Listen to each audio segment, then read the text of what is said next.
Hello everyone. इससे पहले हम लोग वीडियो में डिस्कस कर चुके हैं कि युविका 2025 में किस तरीके से रजिस्टर कर सकते हैं, क्या सिलेक्शन क्राइटेरिया है युविका में सेलेक्ट होने के लिए। इसकी स्टार्टिंग ऑफ रजिस्ट्रेशन 24 फरवरी और अंतिम तिथि 23 मार्च 2025 है। और इसमें क्लास 9 के स्टूडेंट्स रजिस्टर कर सकते हैं और जा सकते हैं। Total 350 students all over India select किए जाते हैं और इसरो की जो 7 डिफरेंट रिसर्च लैब्स हैं वहाँ पे उनको जाने का मौका मिलता है और बहुत कुछ साइंस रिसर्च को समझने का मौका मिलता है।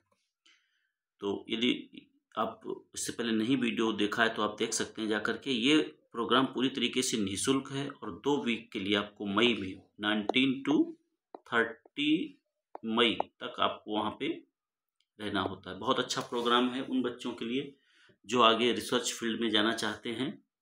वेबसाइट दी गई है jigyasa.iirs.gov.in/युविका। तो इस वेबसाइट पे जाकर के आप अपना रजिस्ट्रेशन कर सकते हैं। आज हम इस वीडियो में जानेंगे उस क्विज के बारे में। जो सिलेक्शन क्राइटेरिया है उसमें एक क्विज, रजिस्ट्रेशन के बाद आपको क्विज में पार्टिसिपेट करना होता है। तो उस क्विज में किस टाइप के क्वेश्चन आते हैं, क्या टर्म एंड कंडीशन है, उनकी आज हम बात इस वीडियो में करेंगे।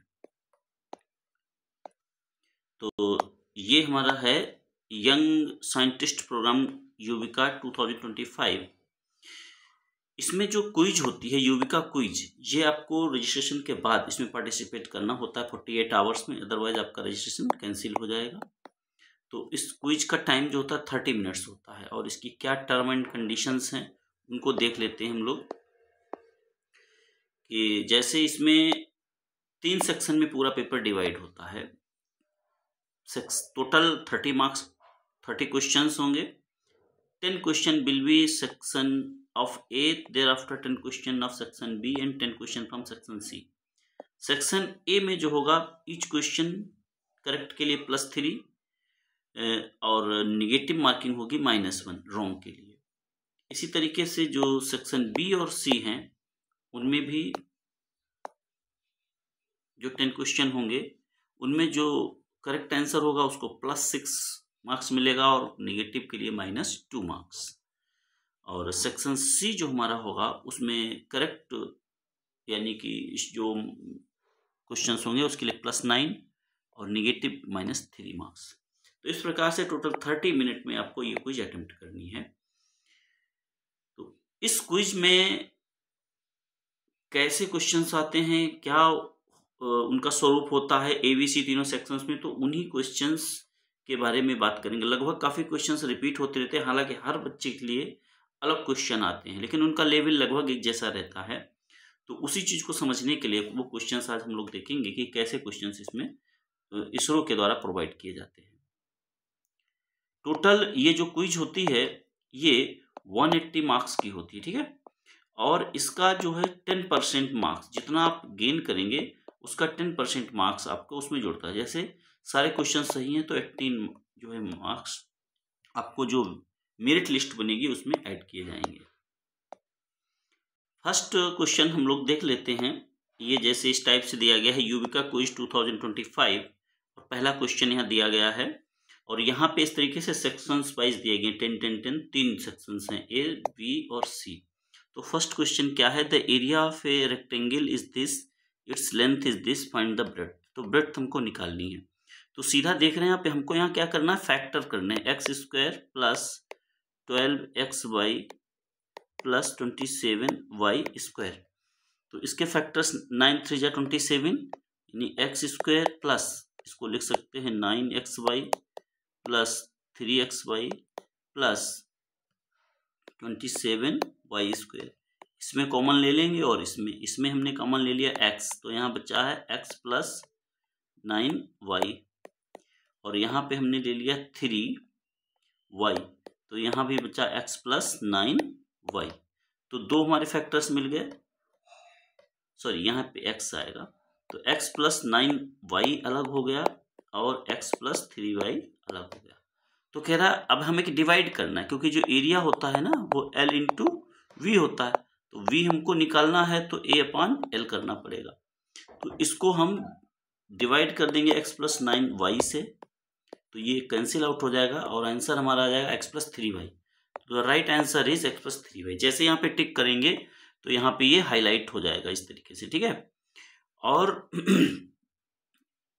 क्वेश्चन को आप बैक में नहीं जा सकते, एक बार आपने ट्राई कर लिया तो वो चला जाएगा क्वेश्चन, दोबारा वहां पे नहीं आ सकते, चेंज नहीं कर पाएंगे।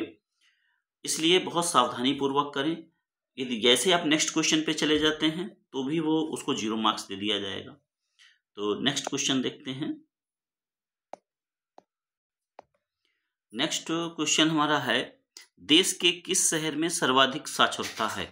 Which city has the highest literacy in the country? तो यहाँ मुंबई, न्यू दिल्ली, ऐजवाल, चेन्नई, 4 ऑप्शन दिए गए हैं।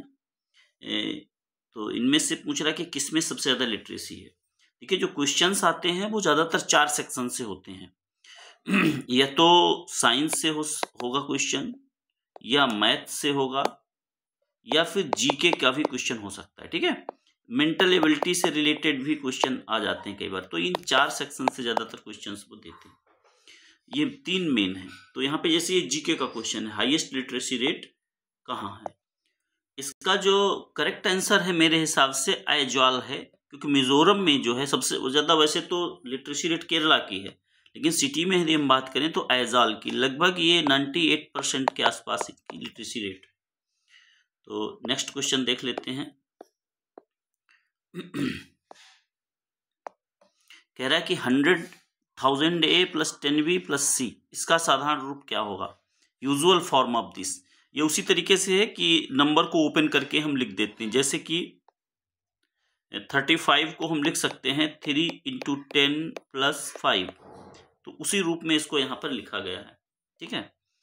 तो ये यहाँ पे अब देखेंगे कि 1000 प्लेस पे हमारा A है तो A आ जाएगा, 100 प्लेस पे कुछ भी नहीं है तो 0 आ जाएगा, और B है 10 प्लेस पे और C। तो इसका राइट आंसर क्या होना चाहिए मेरे हिसाब से? ये होना चाहिए, D option is the correct option. Question number 4 देख लेते हैं। ये क्वेश्चन डायरेक्ट है, इसमें कुछ खास नहीं है। Electric current is measured by ammeter, commutator, anemometer, volt metre. तो इलेक्ट्रिक करंट को हम एमीटर के द्वारा मापते हैं। एक्चुअली जो क्वेश्चंस हैं उनका लेवल क्लास 9 के हिसाब से रखा गया है होता है। तो ये हो गया हमारा एमीटर। क्वेश्चन नंबर 5, ये भी जीके से रिलेटेड क्वेश्चन है। कह रहा cellular jail was built between 1896 and 1908। This gigantic jail was home to hundreds of freedom fighters during India's struggle for independence and stands as a dark reminder of the British rule in Indian subcontinent. Actually में इसी को पहले काला पानी की सजा बोला जाता था, ठीक है। तो ये पड़ता है अंडमान निकोबार में। मेरे हिसाब से इसका आंसर ये Andaman Nicobar island, port Blair होना चाहिए। वहीं पे भेज देते थे ये लोग, क्योंकि वहां से वापस आना बहुत मुश्किल था, चारों तरफ समुद्र के बीच में है और मेनलैंड से काफी डिस्टेंस पे है, तो इसीलिए इसको काला पानी की सजा भी बोला जाता था उस समय पे। तो ये वहां पे होनी चाहिए।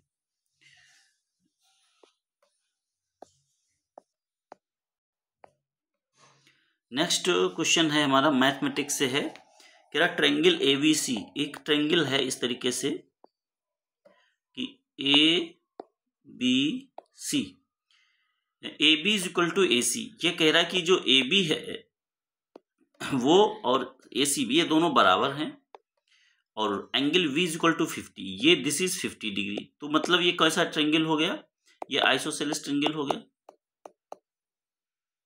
तो आइसोसेलेस ट्रायंगल में 2 साइड्स इक्वल हैं, तो इनके अपोजिट एंगल्स भी इक्वल होंगे। ये एंगल इस एंगल के बराबर होगा। ये 50 है तो ये भी कितना होगा? 50 होगा। जब ये दोनों 50-50 के हो गए तो बचा कितना है? क्योंकि 50 प्लस 50 प्लस एक्स, तो 50 plus 50 plus X is equal to 180, यानी एक्स इज इक्वल टू कितना आ गया? 80। तो जो शेष एंगल हमारा ए वाला है ये कितना बचेगा? 80। तो यही हमसे पूछा भी जा रहा है, angle C is equal to, तो सी एंगल यहाँ पे होना चाहिए 80 degree.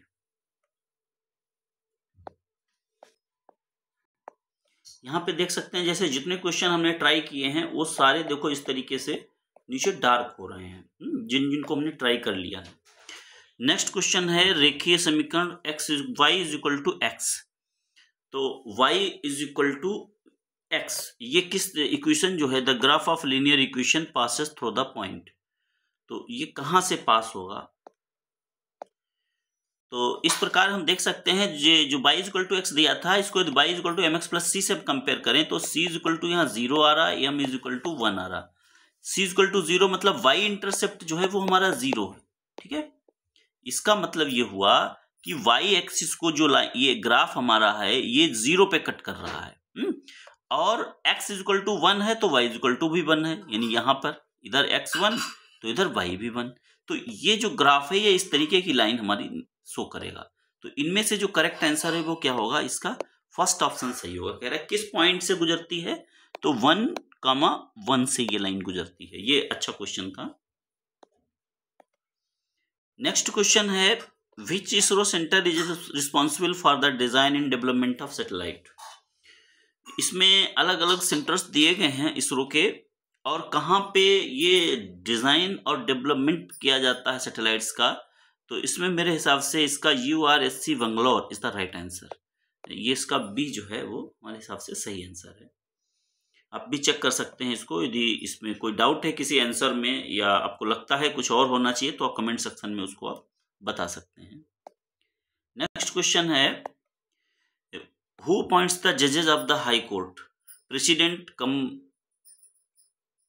Controller and auditor general of India, chief justice of India, vice president. देखिए इसमें जो chief justice of high court है वो प्रेसिडेंट के द्वारा नियुक्त होता है, लेकिन वो चीफ जस्टिस की सलाह पे उनको नियुक्त करता है। तो राइट आंसर इसका ये होना चाहिए प्रेसिडेंट। क्वेश्चन नंबर 10, इसमें कह रहा है कि फर्स्ट सेक्शन हमारा कंप्लीट हो जाएगा इसको करने के बाद। तो आप देख सकते हैं यहाँ पे एक क्वेश्चन हमारा लेफ्ट बचा है। विच centre is responsible for the design and development of launch vehicles. तो लॉन्च व्हीकल्स के design and development of launch vehicles को कौन बनाता है, रिस्पॉन्सिबल है, कौन सा सेंटर? तो इसमें से जो है ये VSSC त्रिवेंद्रम, क्योंकि वहां पे जो थुम्बा सेंटर है VSSC Vikram Sarabhai space centre, वहीं से ज्यादातर ये लॉन्च होते हैं। तो लॉन्च व्हीकल्स, तो ये वाला B option is the right answer. Question number 11 कह रहा है कि which one of the following statement with respect to global positioning system is not correct. कह रहा है GPS के संबंध में कौन सा क्वेश्चन सही नहीं है। GPS receivers provide location in terms of latitude, longitude and altitude, ये तो सही है। It is based on the system of triangulation, it is based on the network of satellites orbiting earth, ये भी सही है। It provides information military operation, ये सारे सही हैं। इसमें ये ऑप्शन गलत लग रहा है, ट्रायंगुलेशन पे बेस्ड है सिस्टम, तो ये हमें लगता सही नहीं है। तो अब बी सेक्शन का ये पहला आंसर था। देखिए इस तरीके से यहाँ टाइमिंग भी चलती रहेगी, टोटल आपको 30 मिनट टाइम मिलेगा। अब 30 मिनट में 30 क्वेश्चन आपको ट्राई करने, जो आप करते जाएंगे वो इधर यहाँ पे दिखता जाएगा और इधर भी आपको यहाँ शो होता जाएगा। तो अब वापस नहीं आप जा सकते हैं, एक बार जो टिक कर दिया वही लॉक हो जाए। नेक्स्ट क्वेश्चन है यूबी का quiz 2025 12 question, the blue colour of the clear sky is due to. तो blue colour of the sky, blue colour जो है वो किसकी वजह से हमको दिखाई पड़ता है? Refraction, dispersion, diffraction, reflection. तो इसका जो करेक्ट आंसर क्या होना चाहिए? इसका रिफ्रैक्शन, क्योंकि जो एटमॉस्फेरिक रिफ्रैक्शन होता है, एटमॉस्फेरिक रिफ्रैक्शन, उसकी वजह से ही हमको ये दिखता है। क्योंकि एटमॉस्फेयर में क्या है, डिफरेंट लेयर्स हैं हवा की और उनके अलग अलग डेंसिटी है। तो डेंसिटी वेरिएशन के कारण ही रिफ्रैक्शन होता है, यानी कि लाइट को लगता है कि वो एक मीडियम से दूसरे मीडियम में जा रही है। तो रिफ्रैक्शन की वजह से जो लाइट है वो चारों तरफ फैल जाती है, उसकी वजह से हमको ब्लू कलर दिखता है। यहाँ पे थोड़ा सा करेक्शन करना चाहेंगे कि एटमॉस्फेरिक रिफ्रैक्शन से हमको जो स्टार्स हैं वो ट्विंकलिंग करते हुए तो दिखाई पड़ते हैं, लेकिन ये थोड़ा सा यहाँ पे चेंज करेंगे। ट्विंकलिंग स्टार वो जो है वो वायुमंडलीय अपवर्तन के कारण होता है। यहाँ पे थोड़ा सा मिसप्रिंटिंग भी है, इधर इन्होंने लिख रखा है प्रकीर्णन और इधर लिख दिया है डिस्पर्सन। और प्रकीर्णन की जो इंग्लिश होती है वो होती है स्कैटरिंग, ठीक है। तो स्कैटरिंग रिस्पॉन्सिबल है, क्योंकि स्कैटरिंग का मतलब बिखर जाना, फैल जाना। तो जो 7 कलर्स हैं हमारे विव ग्वार, उनमें से जो ब्लू कलर यानी स्टार्टिंग वाले जो कलर्स हैं उनकी वेवलेंथ कम होती है। और रेले ने बताया था कि जो स्कैटरिंग है, जो कम वेवलेंथ वाले हैं इनका ज्यादा स्कैटरिंग होता है, inversely proportional to lambda to the power 4। तो इस प्रकार से इसका आंसर बी होना चाहिए, लेकिन इन्होंने डिस्पर्सन लिख रखा, तो थोड़ा सा ये क्वेश्चन डाउटफुल है। इसमें जो क्वेश्चन डाउटफुल हैं वो एक्चुअली में इंस्ट्रक्शंस में बताया गया था कि इंग्लिश को वो प्रेफर करेंगे, लेकिन वो इंग्लिश में ही गलत लिखा है, हिंदी में तो सही लिखा था। तो चलिए नेक्स्ट कह रहा है, name the Indian carrier who became the first airline to land its aircraft using the space based air navigation system GAGAN. तो गगन का यूज किया है, इसमें मेरे हिसाब से जो करेक्ट आंसर है वो इंडिगो है। Indigo is the right answer. Question number 14, और टाइम भी देखो लगातार कम हो रहा है। क्वेश्चन नंबर 14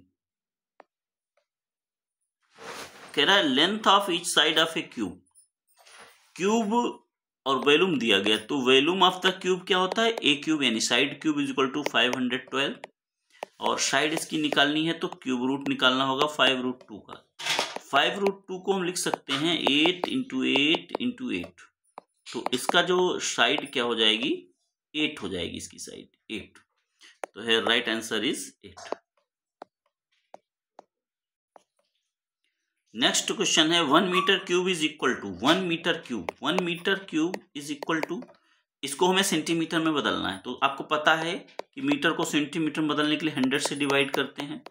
तो 1/100 इंटू 1/100 इंटू 1/100। क्यों? क्योंकि यहाँ पे 3 times metre into metre into metre था, तो ये सेंटीमीटर क्यूब में चेंज हो गया। अब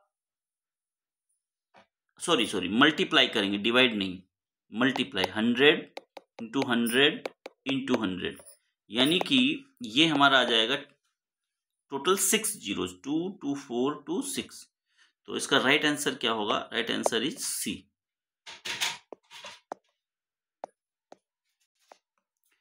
नेक्स्ट क्वेश्चन है,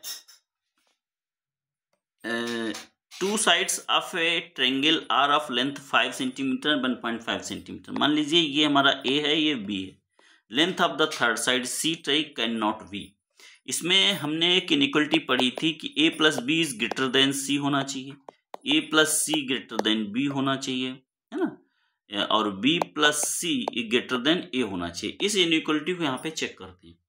तो देखिए A प्लस बी हमारा कितना हो रहा है, 6.5 हो रहा, और C ये देखिए इनसे सबसे बड़ा है, यानी कि ये तो सही है। अब इनमें से हम क्या करते हैं, ये हमारा C है, तो C वाला हम चेक कर लेते हैं। C 3.4 प्लस 1.5, ये जोड़ के कितना हो रहा है 4.9, जो कि छोटा है A से छोटा है। ये वाली हमारी इनइक्वलिटी फॉलो नहीं हो रही। B प्लस सी को हम करते हैं तो 4.9 आ रहा है, जो कि छोटा है A से। तो इसलिए ये वाला आंसर इसमें से नहीं हो सकता है, V is the wrong answer. कह रहा फैक्टराइजेशन ऑफ दिस, एक फैक्टर इसमें दिया गया है आपको, उसके फैक्टर्स करने हैं। तो देखिए कैसे इसको करेंगे, 8 और 3 का पहले मल्टीप्लाई कर लेंगे 24, और 24 के फैक्टर्स कर लेंगे। तो 24 के फैक्टर्स क्या हो गए, 6 इंटू 4। तो अब इसके फैक्टर्स कर लेंगे, 8x स्क्वायर माइनस 10, 10 की जगह पे लिख सकते हैं 6 प्लस 4 x प्लस 3। तो 8x square minus 6x minus 4x plus 3, यहाँ पे कॉमन ले लेंगे x, तो अंदर आएगा, सॉरी यहाँ 8x स्क्वायर है, तो यहाँ से कॉमन हम ले सकते हैं 2x, तो ये आ जाएगा 4x माइनस 3, और यहाँ से हम ले लेंगे -1 कॉमन, तो ये हो जाएगा हमारा 4x माइनस 3, तो 2x माइनस 1 और 4x माइनस 3, ये इसका सही जवाब है। तो 2x माइनस 1, इसमें भी थोड़ा सा मिस्टेक है, ये ऑप्शन आ रहा है लेकिन इसमें 4x प्लस 3 माइनस 4x कर दिया है। ये भी थोड़ा सा डाउटफुल क्वेश्चन है। चलिए नेक्स्ट चलते हैं। फैक्टर्स इसी तरीके से, इसका राइट आंसर इस तरीके से आएगा। नेक्स्ट क्वेश्चन इसमें कह रहा है कि निसर्ग, गति, निवार, ताउक्ति एंड यास, ये नेम किसके हैं? New fighter aircraft cyclones, ISRO's upcoming mission, DRDO's upcoming mission, तो ये सारे साइक्लोन्स के नाम है। B option is the right answer. Which country launched the world's first fully fledged 5G mobile network in April 2019? इसमें आंसर इसका दक्षिण कोरिया हमारे हिसाब से है। Correct answer C. ये जीके से रिलेटेड क्वेश्चन था। नेक्स्ट क्वेश्चन देख लेते हैं 20। कह रहा है कि the radius of a sphere is 2r। एक स्फीयर है, उसकी रेडियस दी गई है 2r, तो कह रहा है उसका वॉल्यूम निकालो। वॉल्यूम क्या होता है स्फीयर का? 4/3 पाई आर क्यूब। तो 4/3 तो ऐसे ही रहेगा, पाई भी ऐसे ही रहेगा, आर की जगह पे 2, तो 2r को करोगे 8r क्यूब हो जाएगा। तो 8 4 जा 32/3 पाई आर क्यूब, 32/3। तो ये होना चाहिए इसका आंसर डी। 21st क्वेश्चन क्या है?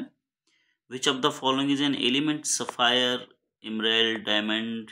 ये देखिए अलग हैं, ये एलिमेंट नहीं है, ये जेम्स हैं, यानी कि पत्थर की कैटेगरी में आ जाते हैं। इसमें जो करेक्ट आंसर, हालांकि डायमंड में कार्बन का ही अपर रूप है, बट एलिमेंट जो है वो हमारा गोल्ड है, AU।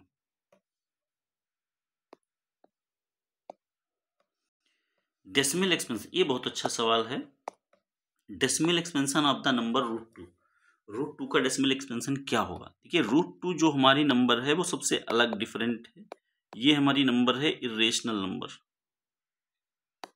तो इरेशनल नंबर का मतलब ये होता है कि ये नॉन टर्मिनेटिंग नॉन रिकरिंग, यानी कि नॉन टर्मिनेटिंग और नॉन रिकरिंग है। ये वैल्यू तो √2 की हम ले लेते हैं 1.414, बट यहाँ पे इन्होंने ऐसे डॉट डॉट करके नहीं दिखाया, मतलब ये आगे कभी भी खत्म ना होने वाली नंबर है। तो इसलिए इसका जो राइट आंसर होना चाहिए वो नॉन टर्मिनेटिंग नॉन रिकरिंग होना चाहिए। Question number 23, which of the following is an artificial ecosystem? ये क्वेश्चन भी थोड़ा सा कंफ्यूजिंग है। इसमें देखो नेशनल पार्क तो ये नेचुरल है, एक्वेरियम और जू में दोनों ये क्या है? आर्टिफिशियल है। जू भी हम मैन मेड है, एक्वेरियम भी, बट इसका ज़्यादा आंसर मुझे लगता है एक्वेरियम ज़्यादा फिट लगता है आंसर। ये भी डायरेक्ट क्वेश्चन है। Who was the first scientist to discover electrons? किसने इलेक्ट्रॉन्स की खोज की थी? तो करेक्ट आंसर इसका हो जाएगा अल्बर्ट आइंस्टीन। वो सॉरी अल्बर्ट आइंस्टीन नहीं, टॉमसन, क्योंकि इलेक्ट्रॉन की खोज जो है वो टॉमसन ने की थी। टॉमसन या थॉमसन कह सकते हैं। प्रोटॉन की खोज जो रदरफोर्ड ने की थी, और न्यूट्रॉन की खोज जो है वो चैडविक ने की थी।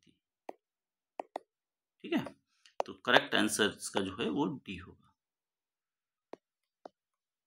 25 कह रहा है कि A starts from his office and walk 3 kilometre north. तो यहाँ पे इस तरीके से हम बना लेते हैं, नॉर्थ साउथ ईस्ट वेस्ट। ये यहाँ ऑफिस से चला और 3 किलोमीटर कहाँ चला? नॉर्थ में। ही टर्न्स राइट, फिर ये राइट में टर्न किया और 2 किलोमीटर चला, and then again turns right, फिर से राइट चला और 5 किलोमीटर चला। अब कि ये 5 किलोमीटर चला, देन अगेन टर्न्स राइट और फिर से ये राइट में चला, कितना चला? 2 किलोमीटर, फिर से 2 किलोमीटर चला, and again turns right, against right and 2 kilometre, फिर से राइट चल के 2 किलोमीटर चला। तो कहाँ पहुँच गया? वहीं पहुँच गया जहाँ से वो चला था, यहीं से वो चला था फिर वहीं पहुँच गया। तो D is the correct answer. Question number 26, arrange in terms of decreasing order of lift off capacity of payload. इसका जो करेक्ट आंसर मेरे हिसाब से है वो ये होना चाहिए, D option is the right answer, इसको चेक कर लेना। क्वेश्चन नंबर 27 कह रहा है कि श्याम वाज कुकिंग पोटैटो करी। देखिए क्वेश्चन जो है वो एप्लीकेशन बेस्ड क्वेश्चन हैं। On kerosene stove, to his surprise he observe that the copper vessel was getting blackened from outside, it may be due to, ये किसकी वजह से ऐसा हुआ है? तो improper cooking of potato curry, improper combustion of the fuel, proper combustion of fuel, oxidation of the fuel, improper combustion of the fuel, B is the right answer here. Next question है 28, इसमें कह रहा है कि if an injury occurs to the hypothalamus region of the brain, where is it most likely to be affected? Regulation of temperature, decision making, coordination during locomotion. तो ये actually temperature को control करता है, तो regulation of the body temperature जो है वो effect होगा यदि आपको हाइपोथैलेमस रीजन इफेक्ट हुआ है। क्वेश्चन नंबर 29 में एक फिर से फैक्टर से रिलेटेड क्वेश्चन है कि x+1 is a factor of the polynomial this, then the value of k की वैल्यू निकालनी। देखिए x1 यदि इसका फैक्टर है तो x is equal to -1 put करेंगे तो ये सेटिस्फाई करेगा, यानी कि 2 into -1² plus k into -1 is equal to 0। तो यहाँ से हम देखेंगे ये हो जाएगा, इसका स्क्वायर करोगे तो 2 minus k is equal to 0 and k is equal to 2, two is the right answer. Last question है, which one of the following planets has largest number of natural satellites और मून्स? देखिए इसमें अदला बदली चलती रहती है, कभी जुपिटर के ज़्यादा हो जाते हैं, कभी सैटर्न के हो जाते हैं, बट वर्तमान की बात करें तो सबसे ज़्यादा जो है वो सैटर्न के इस समय पे सैटेलाइट्स और मून्स हैं। तो इस प्रकार हमने टोटल 30 क्वेश्चंस ट्राई किए हैं जो आपको युविका क्विज में मिल सकते हैं। इस टाइप के क्वेश्चन कुछ रिपीट भी हो सकते हैं, अदरवाइज उनका लेवल इसी टाइप से होगा। तो इसमें आप पार्टिसिपेट अवश्य करें, एक बहुत ही अच्छा प्लेटफॉर्म है क्लास 9 के बच्चों के लिए। और ये जो साइंस फील्ड में आगे बच्चे जाना चाहते हैं, रिसर्च फील्ड में, या उनको इंटरेस्ट है साइंस रिसर्च में, तो उनके लिए इसरो के द्वारा बहुत ही अच्छा प्लेटफॉर्म स्टार्ट किया गया है। और यदि आप फर्स्ट टाइम हमारे चैनल से जुड़े हैं तो चैनल को सब्सक्राइब और लाइक करें ताकि चैनल को सपोर्ट मिले, और इसी तरह आपके हेल्प के लिए मैं और वीडियो लाता रहूँगा। Thank you for watching the video.